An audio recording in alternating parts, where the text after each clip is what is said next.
Alright, settle in folks, 'cause this yarn starts as many do, with baking gone slightly wrong. Picture this, a cozy little cottage kitchen, the air thick with the smell of, well, slightly overdone pastry.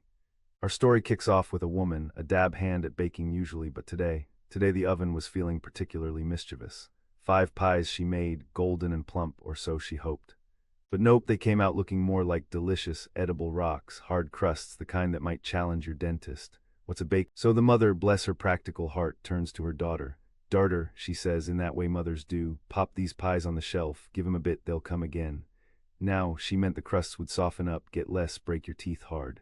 Sensible enough, right? Leave 'em be, let humidity do its magic. But oh, daughters, especially this asterisk daughter, her mind didn't quite follow the same logical path. Come again. She thought a little light bulb, perhaps shaped like a pie, flickering above her head.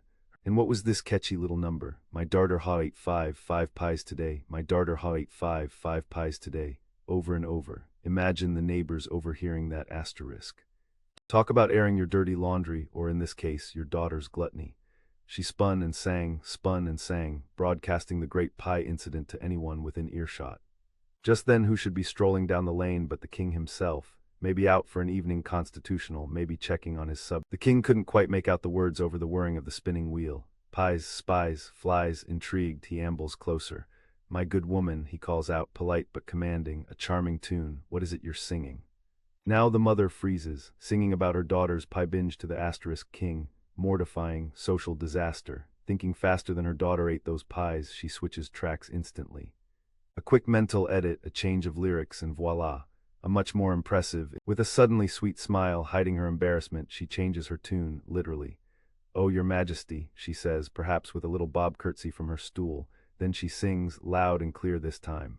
My darter ha spun 5 asterisk skeins asterisk today. My darter ha spun 5 skeins today. 5 skeins, that's a asterisk lot asterisk of spinning, a truly prodigious amount for one day.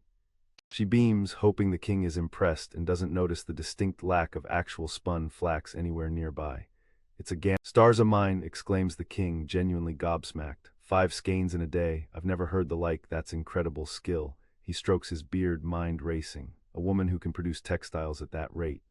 Think of the royal tapestries, the uniforms, the savings, his eyes gleam. He's been looking for a queen, someone suitable, perhaps industrious. And here, by pure chance, he stumbles upon the mother of a spinning prodigy. This could be fate. Or at least the king leans in conspiratorially. Look you here, he says, making a swift decision.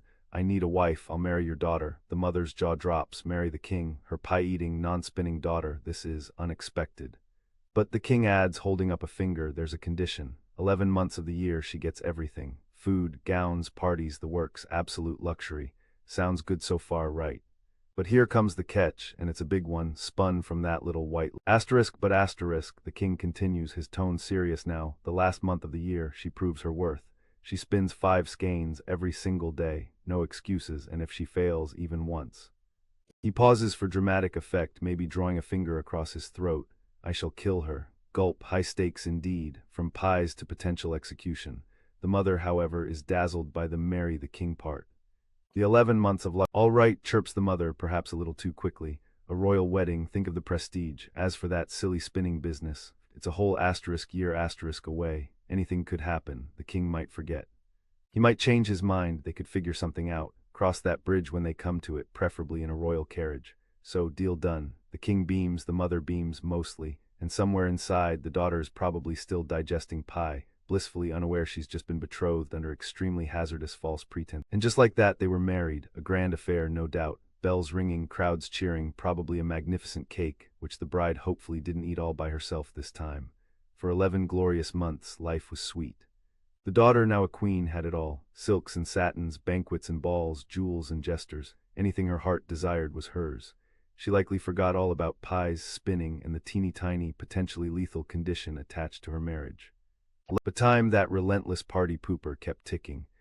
As the 11th month drew to a close, a little cloud started forming on the queen's sunny horizon. That spinning thing. Did the king remember? Surely not. He hadn't mentioned it, not once. He seemed perfectly happy. Maybe Mum was right, maybe he'd forgotten all about that silly condition. She pushed the worry away, focusing on the next feast, the new gown. Denial, folks. Wishful thinking only gets you so far. On the very last day of the 11th month, the king, cheerful as ever, takes her hand. My dear, he says, leading her down a corridor she's never seen before, just one more part of the castle to show you. He leads her to a small, stark room, nothing fancy here, just a dusty spinning wheel and a plain wooden stool. The contrast to her life these past months couldn't. While Mum wasn't looking, maybe humming a tune thinking her pies were safely coming again on the shelf, the daughter had a revelation. Well, she reasoned with flawless teenage logic, if they're going to come again later, why not just eat them now? It's efficient, really, saves waiting, so she eyed the first pie. It looked tough, sure, but challenge accepted. With the determination usually reserved for forbidden snacks, she grabbed pie number 1. The shelf remained tragically empty.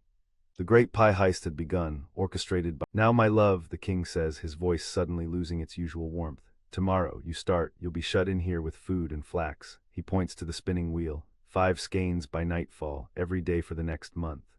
If you succeed, wonderful, if not— He pauses, letting the unspoken threat hang heavy in the air. Your head will go off.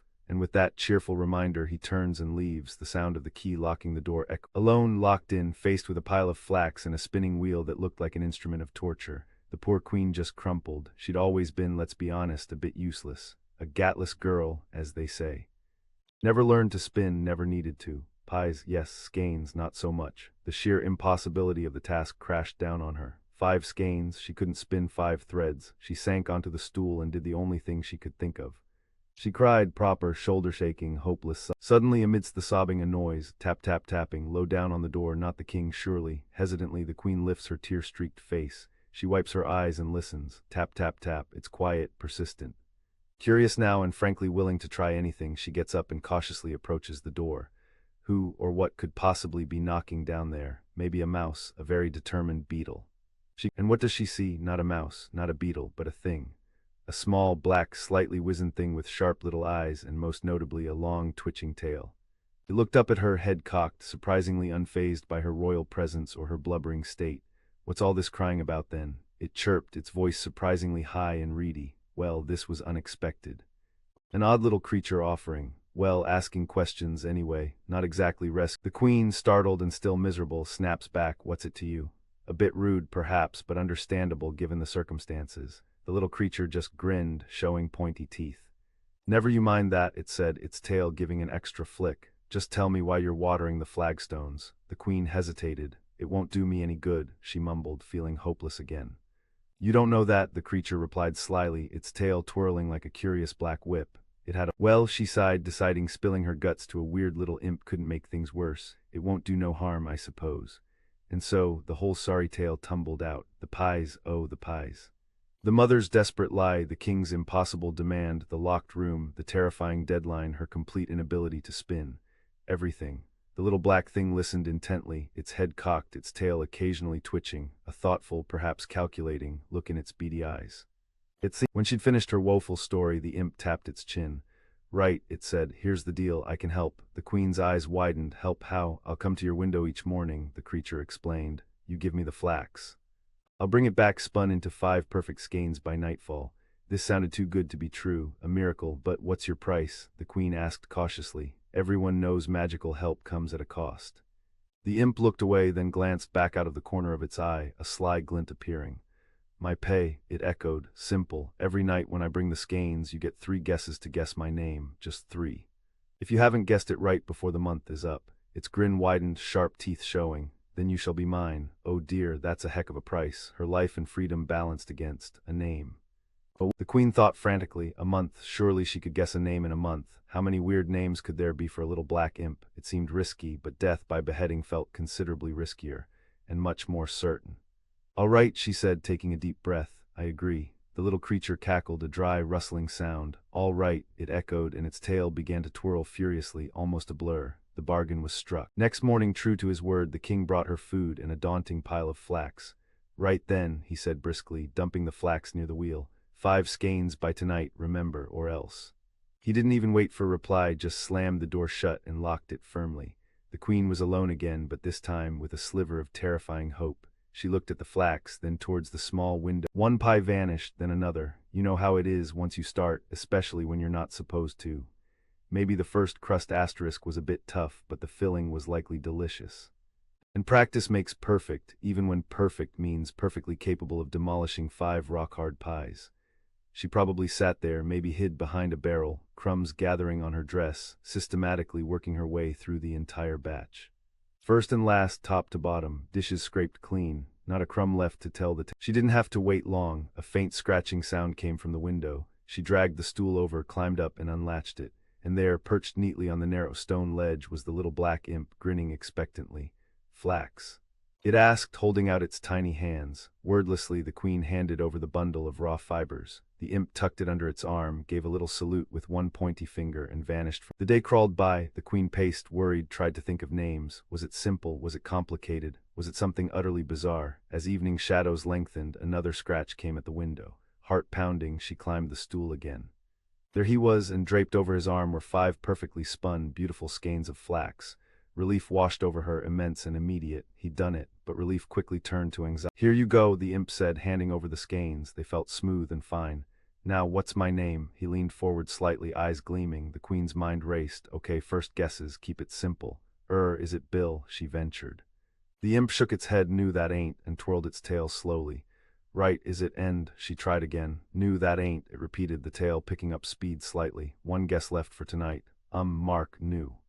It snapped, tail whipping faster now. "That ain't it either." And poof. Just then the key turned in the lock. The king entered. He saw the 5 skeins sitting there, neat and tidy. A flicker of surprise, maybe even disappointment, crossed his face, quickly replaced by grudging approval. "Well, my dear," he said, "I see I shan't have to kill you tonight after all. Charming. You'll get your food and more flax in the morning." He gave a curt nod and left. The queen slumped onto the stool, exhausted but alive.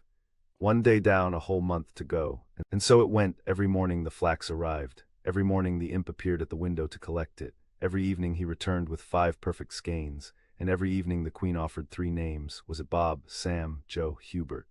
Bartholomew, Egbert? She tried common names, uncommon names, silly names, grand names. Nothing worked. Each "knew that ain't" was accompanied by a faster twirl of the tail and a growing, smug, maliceful look in the imp's eyes. He was enjoying this far. The month wore on and the queen grew more desperate. She spent her days listlessly pacing, barely touching her food, her mind a frantic whirlwind of potential imp names. She tried everything. Biblical names: is it Nicodemus? New. Mythological names: is it Puck? New. Just plain weird names: is it Snugglepuff? New. Ain't. With each failure the imp seemed to grow slightly larger, slightly more menacing, its tail a constant, hypnotic voice. It came down to the last day but one. The imp arrived with the skeins, practically vibrating with anticipation. "Not long now," he cackled. "Guessed my name yet?" The queen took a deep breath. Last night's research hadn't yielded much. "Is it Samuel?" she asked weakly. "New. Ain't," he sang, twirling. "Well, is that Methusalem?" She tried, thinking maybe he was ancient. "New. Ain't that neither," he shrieked with laughter. He leaned in close, eyes like hot coals. "Tomorrow night, woman, then you're mine." And he vanished with a... She felt truly horrid, utterly doomed. This was it. Tomorrow night she'd fail the last guess and this dreadful little creature would claim her. Just as despair threatened to swallow her whole, she heard footsteps. The king. He came in, saw the 5 skeins as usual. "Well, well," he said, surprisingly cheerful. "Seems you'll manage tomorrow night too. Excellent, since I shan't be needing to, you know. I thought I'd have supper in here with you tonight.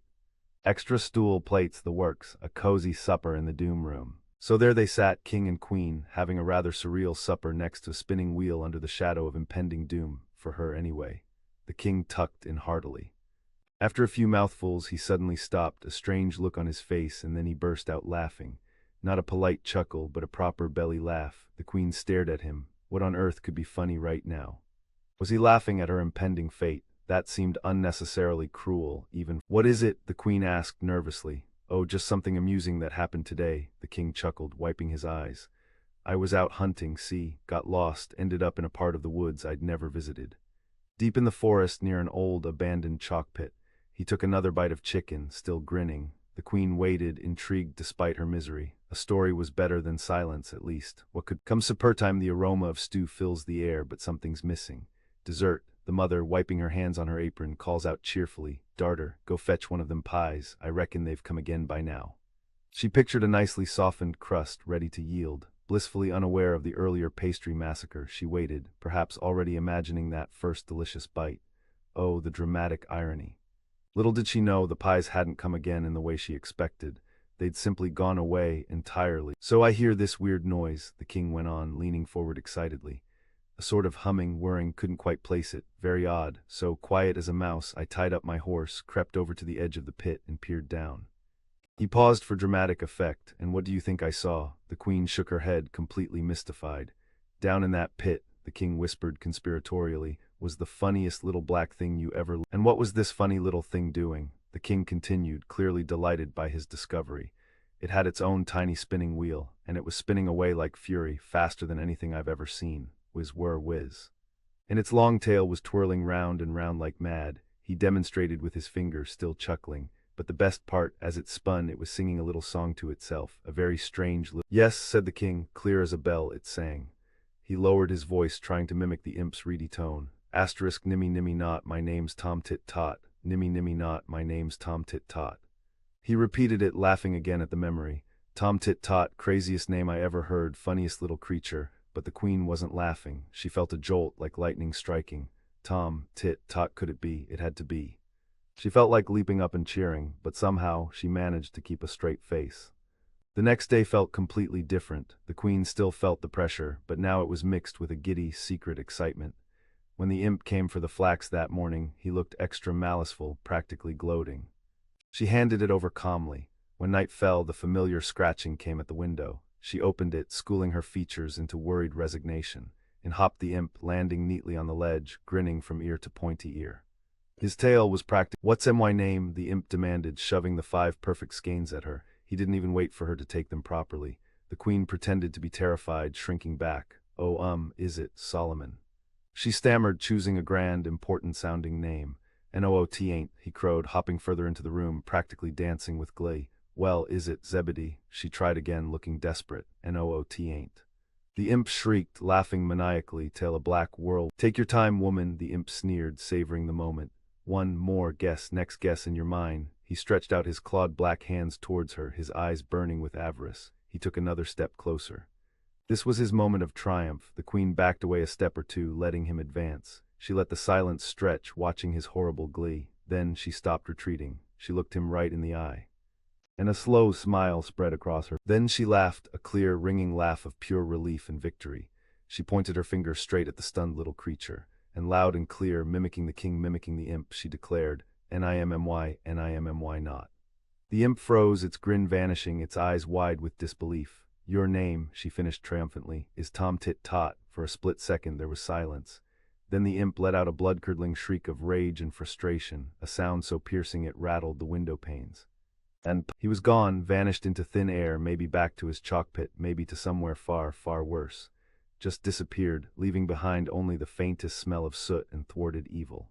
The queen stood there, breathing heavily, the 5 skeins clutched in her hand. She was safe, she had won. She never saw the little black imp, Tom Tit Tot, ever again, and whether she ever learned to spin or confessed about the pies. The daughter trots off to the shelf, putting on her best innocent face. She makes a big show of looking, peers behind a jar, checks under a cloth. "Nope," she calls back, her voice maybe a little too high-pitched. "They ain't come again, mother." She walks back, empty-handed, shrugging elaborately, trying to look puzzled, as if the pie's continued hardness is a genuine scientific mystery they must now investigate.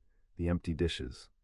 Oh, those must have been from something else entirely. The mother raises an eyebrow, not one asterisk of 'em. She asks, a touch of suspicion creeping in. 5 pies, and not a single one decided to soften up. Seems unlikely, even for her over-enthusiastic oven. Maybe one stubborn pie okay, but all 5. The daughter stands firm, not one. She declares, perhaps avoiding eye contact, maybe suddenly finding a loose thread on her dress fascinating. The tension mounts. It's a classic mother-daughter standoff, this time with baked goods. "Right, Mum's had enough. Come again or not come again," she declares, putting her foot down. "I'm having pie for supper. Hunger trumps patience." She's decided, pie is happening. The daughter, realizing her flimsy excuse is crumbling faster than faster than those pies apparently didn't, tries one last desperate defense. "But you can't," she insists, "not if they ain't come." It's a bold strategy, sticking to the increasingly unbelievable story. "Let's see if—" "Oh, I can asterisk," retorts the mother, her voice firm. "Go get the best one, now, the jig, as they say, is up." The daughter, cornered, finally cracks. "Best or worst," she wails, probably starting to tear up now, "I've ate 'em all. Every last crumb, you can't have one till that's come again." And by that, she means the pies magically regenerating from thin air, which seems considerably less likely than the crust softening. The truth, messy and well, the woman was done, absolutely flummoxed. What do you even asterisk do? Sending her daughter to bed without supper seems redundant. Instead, she grabs her spinning wheel, maybe to work off the frustration, maybe just routine. She plonks herself down by the cottage door, the evening light catching the dust motes dancing around her. And as she starts to spin, treadle pumping rhythmically, she begins to sing. Not a happy tune, mind you. More of a lament, a public shaming set to music, a